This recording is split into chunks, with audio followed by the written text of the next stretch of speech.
Well, the consequences seem to be that the United States is currently moving back towards a separate and an equal school system, which is what Brown versus Board of Education aimed to tackle 60 years ago. I don't think Tuscaloosa is an exception. I think that's the way that school districts are increasingly looking across the South and across the nation.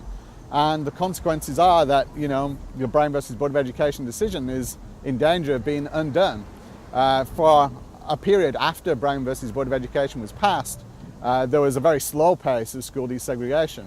In Mississippi, for example, no single school desegregated until 1970, 16 years after Brown versus Board of Education. But in the 1970s and 1980s, the South caught up, and through federal rulings and federal pressure, the South became one of the most integrated school systems in the United States.